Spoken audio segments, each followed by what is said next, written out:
Page 68, in which I find a real live man. One of the gasping joys of summer was my daily bath in the spring. It was cold. I never stayed in long, but it woke me up and started me into the day with a vengeance. I would tether Frightful to a hemlock bough above me and splash her from time to time. She would suck in her chest, look startled, and then shake. While I bathed and washed, she preened, huddled down in the water between the ferns and moss. I scrubbed myself into the bark of the slippery elm. It gets soapy when you rub it.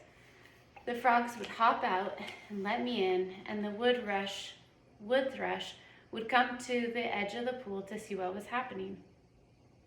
We were a gay gathering, me shouting, Frightful preening, the wood thrush cocking its pretty head. Occasionally, the barren weasel would pop up and glance furtively at us. He didn't care for water. How he stayed glossy and clean was a mystery to me. Until he came to the boulder beside our bath pool one day. Wet with dew from ferns, he licked himself until he was polished. One morning, there was a rustle in the leaves above. Instantly, Frightful had it located. I had learned to look where Frightful looked when there were disturbances in the forest. She always saw life before I could focus my eyes. She was peering into the hemlock above us.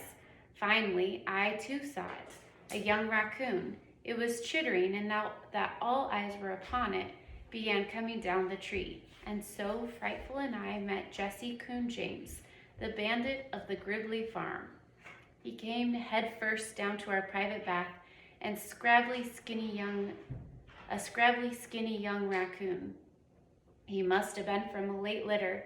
He was not very big and certainly not very well fed. Whatever had been Jesse C. James' past, it was awful. Perhaps he was an orphan, perhaps he had been thrown out of his home by his mother, as his eyes were somewhat crossed and looked in a little peculiar. In any event, he had come to us for help, I thought, and so Frightful and I led him home and fed him. In about a week, he fattened up, his crumply hair smoothed out, and with a little ear scratching and back rubbing, Jesse C. James became a devoted friend. He also became useful. He slept somewhere in the dark tops of the hemlocks all day long, unless he saw us start for the stream. Then tree by tree, limb by limb, Jesse followed us. At the stream, he was the most useful mussel digger that any boy could have. Jesse could find mussels where the three men could not. He would start to eat them, and if he ate them, he got full and wouldn't dig anymore. So I took them away from him until he found me all I wanted. Then I let him have some. Mussels are good. Here are a few notes on how to fix them. Scrub mussels in spring water. Dump them in boiling water with salt. Boil 5 minutes. Remove and cool in the juice. Take out meat. Eat by dipping in acorn paste flavored with a smudge of garlic and green apples. Frightful took care of the small game supply, and now that she was an expert hunter, we had rabbit stew, pheasant pot pie, and an occasional sparrow, which I generously gave to Frightful. As fast as we removed the rabbits and pheasants, new ones replaced them. Beverages during the hot summer became my chore, largely because no one else wanted them. I found some sassafras trees at the edge of the road one day, dug up a good supply of roots, peeled and dried them. Sassafras tea is about as good as anything you want to drink. Pennyroyal makes another good drink. I dried great bunches of this and hung them from the roof of the tree room together with the leaves of winterberry. All these fragrant plants I also used in cooking to give a new taste to some not so good foods. The room in the tree smelled of smoke and mint. It was the best smelling tree in the Catskill Mountains. Life was leisurely. I was warm, well fed. One day, while I was down the mountain, I returned home by the way of the old farmhouse site to check the apple crop. There were some summer apples and were about ready to be picked. I had gathered a pouch full and had sat down under the tree to eat a few and think about how I would dry them for use in the winter when Frightful dug her talons into my shoulder so hard I winced. "Be gentle, bird," I said to her. I got her talons out and put her on a log where I watched her with some alarm. She was as alert as a high-tension wire, her head cocked so that her ears, just membranes under her feathers, were pointed east. She evidently heard a sound that pained her. She opened her beak. Whatever it was, I could hear nothing, though I strained my ears, cupped them, and wished she would speak. Frightful was my ears as well as my eyes. She could hear things long before I. When she grew tense, I listened or looked. She was scared this time. She turned around on the log, looked up in the tree for a perch, lifted her wings to fly, and then stood still and listened. Then I heard it. A police siren sounded far down the road. The sound grew louder and louder, and I grew afraid. Then I said, "No, Frightful. If they are after me, there won't be a siren. They'll just slip up on me quietly." No sooner had I said this than the siren wound down and apparently stopped on the road at the foot of the mountain. I got up to run to my tree, but had not gotten past the walnut before the patrol car started up and screamed away. We started home, although it was not late in the afternoon. However, it was hot, and thunderheads were building up. I decided to take a swim in the spring and work on the moccasins I had cut out several days ago. With the squad car still on my mind, we slipped quietly into the hemlock forest. Once again, Frightful almost sent me through the crown of the forest by digging her talons into my shoulder. I looked at her. She was staring at our home. I looked too, then I stopped, for I could make out the form of a man stretched between the sleeping house and the store tree. Softly, tree by tree, Frightful and I approached him. The man was asleep. I could have left and camped in the gorge again, but my enormous desire to see another human being overcame my fear of being discovered. We stood above the man. He did not move, so Frightful lost interest in my fellow being. She tried to hop to her stump and preen. I grabbed her leash, however, as I wanted to think before awakening him. Frightful flapped. I held her wings to her body as her flapping was noisy to me. Apparently not so to the man. The man did not stir. It is hard to realize that the rustle of a falcon's wings is not much of a noise to a man from the city, because by now, one beat of her wings and I'd be awakened from a sound sleep as if a shot had gone off. The stranger slept on. I realized how long I'd been in the mountains. Right at the moment, as I looked at his unshaven face, his close-cropped hair, and his torn clothes, I thought of the police siren and put two and two together. An outlaw, I said to myself. Wow. I had to think what to do with an outlaw before I woke him. Would he be troublesome? Would he be mean? Should I go live in the gorge until he moved on? How? I wanted to hear his voice, to tell him about the Baron and Jesse C. James, to say words out loud. I really did not want to hide from him. Besides, he might be hungry, I thought. Finally, I spoke. "Hi," I said. I was delighted to see him roll over, open his eyes, and look up. He seemed startled, so I reassured him. "It's all right, they've gone. If you don't tell on me, I won't tell on you." When he heard this, he sat up and seemed relaxed. "Oh," he said. Then he leaned against the tree and added, "Thanks." He evidently was thinking this over, for he propped his head on his elbow and studied me closely. "You're a sight for sore eyes," he said, and smiled. He had a nice smile. In fact, he looked nice and not like an outlaw at all. His eyes were very blue, and although tired, they did not look scared or hunted. However, I talked quickly before he could get up and run away. "I don't know anything about you, and I don't want to. You don't know anything about me and don't want to, but you may stay here if you like. No one is going to find you here.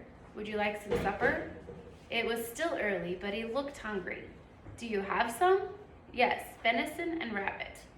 "Well, venison." His eyebrows puckered in question marks. I went to work. He arose, turned around and looked at his surroundings. He whistled softly when I kindled a spark with the flint and steel. I was now quite quick at this, and had a tidy fire blazing in very few minutes. I was so used to myself doing this that it had not occurred to me that it would be interesting to a stranger. "Desdemondia," he said. I judged this to be some underworld phrase. At this moment, Frightful, who had been sitting quietly on her stump, began to preen. The outlaw jumped back, then saw that she was tied and said, "And who is this ferocious-looking character?" "That is Frightful, don't be afraid. She's quite wonderful and gentle. She would be glad to catch you a rabbit for supper if you would prefer that to venison." "Am I dreaming?" said the man. "I go to sleep by a campfire that looked like it was built by a Boy Scout, and I awaken in the middle of the 18th century. I crawled into the store tree to get the smoked venison and some cattail tubers. When I came out again, he was speechless. "My storehouse," I explained. "I see," he said. From that moment, stop. From that moment on, he did not talk much. He just watched me. I was so busy cooking the best meal that I could possibly get together that I didn't say much either. Later, I wrote down that menu as it was excellent. Brown puffballs in deer fat. Okay, you go. Brown puffballs in deer fat with a little wild garlic. Fill pot with water. Put venison in boil. Wrap tubers in leaves and stick in coals. Cut up apples and boil in with dogtooth violet bulbs. Raspberries to finish meal. When the meal was ready, I served it to the man in the nicest turtle shell. I had to whittle for him a fork out of the crotch of a twig, and Jesse Coon James had gone off with the others. He ate and ate and ate, and when he was done, he said, "May I call you Thoreau?" "That'll do nicely," I said. Then I paused just to let him know that I knew a little bit about him too. I smiled and said, "I will call you Bando." His eyebrows went up, he cocked his head, shrugged his shoulders, and answered, "That's close enough." With this he sat and thought. I felt I had offended him, or so I spoke. "I will be glad to help. I will teach you how to live off the land. It is very easy. No one need find you." His eyebrows gathered together again. This was characteristic of Bando when he was concerned, and so I was sorry I had mentioned his past. After all, outlaw or no outlaw, he was an adult, and I still felt unsure of myself around adults. I changed the subject. "Let's get some sleep," I said. "Where do you sleep?" he asked. All this time sitting and talking with me, and he had not seen the entrance to my tree, I was pleased. Then I beckoned, walked a few feet to the left, pushed the deer hide door, and showed Bando my secret. "Thoreau," he said, "you are quite wonderful." He went in. I lit the turtle candle for him. He explored, tried the bed, came out, and shook his head until I thought it would roll off. We didn't say much more that night. I let him sleep on my bed. His feet hung off, but he was comfortable, he said. I stretched out by the fire. The ground was dry, the night was warm, and I could sleep on anything now. I got up early and had breakfast when Bando came stumbling out of the tree. We ate crayfish, and he really honestly seemed to like them. It takes a little time to acquire a taste for wild food, so Bando surprised me the way he liked the menu. Of course he was hungry, and that helped. That day we didn't talk much, just went over the mountains collecting foods. I wanted to dig up the tubers of the Solomon seal from a big garden of them on the other side of the gorge. We fished, we swam a little, and I told him I hoped to make a raft pretty soon, so I could float into deeper water and perhaps catch bigger fish.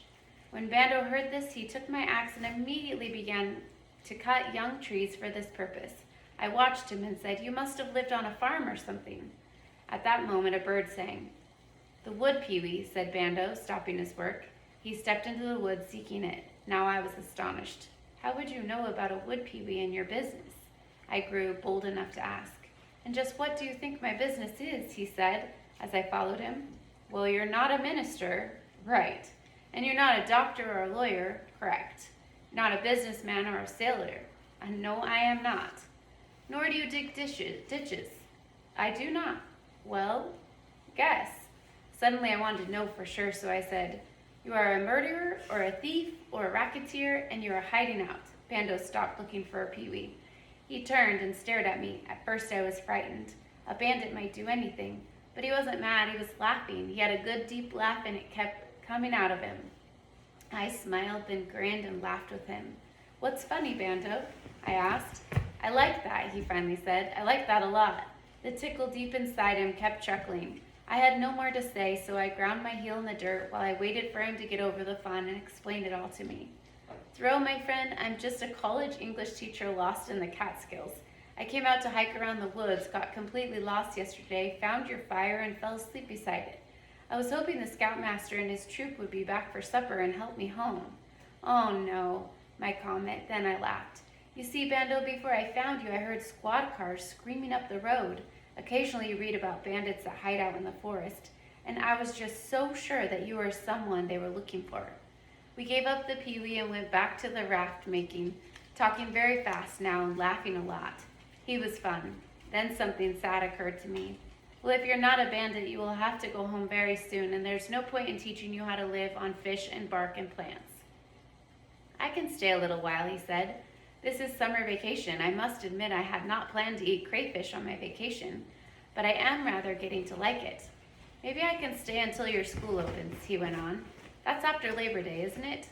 I was very still, thinking how to answer that. Bando sensed this.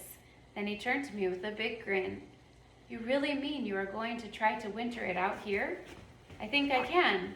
Well, he sat down, rubbed his forehead in his hands, and looked at me. Thoreau, I have led a varied life. Dishwasher, sax player, teacher. To me it has been an interesting life. Just now it seems very dull. He sat a while with his head down, then looked up at the mountains and the rocks and the trees. I heard him sigh. Let's go fish. We can finish this another day. That is how I came to know Bando. We became very good friends in the week or 10 days that he stayed with me, and he helped me a lot.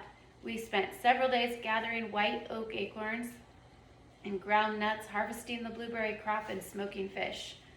We flew Frightful every day just for the pleasure of lying on our backs in the meadow and watching her mastery of the sky. I had lots of meat, so what she caught those days was all hers. It was a pleasant time, warm, with occasional thunder showers, some of which we stayed out in. We talked about books. He did know a lot of books and could quote exciting things from them. One day, Bando went to town and came back with 5 pounds of sugar. I want to make blueberry jam, he announced. All those excellent berries and no jam? He worked 2 days at this. He knew how to make jam. He watched his pa make it in Mississippi, but we got stuck on what to put in it. I wrote this one night. August 29th. The raft is almost done. Bando has promised to stay until we can sail out in the deep fishing holes. Bando and I found some clay along the stream bank. It was as slick as ice. Bando thought it would make good pottery. He shaped some jars and lids. They look good, not wedgewood, he said, but containers. We dried them on the rock in the meadow, and later Bando made a clay oven and baked them in it. He thinks they might hold the blueberry jam he has been making. Bando got the fire hot by blowing on it with some homemade bellows that he fashioned from one of my skins that he tied together like a balloon. A reed is the nozzle. August 30th. It was a terribly hot day for Bando to be firing clay jars, but he stuck with it. They looked jam-worthy, as he says, and he filled 3 of them tonight. The jam is good. The pots remind me of crude flower pots without the hole in the bottom. Some of the lids don't fit. Bando says he'll go home and read more about pottery making so that he can do a better job next time.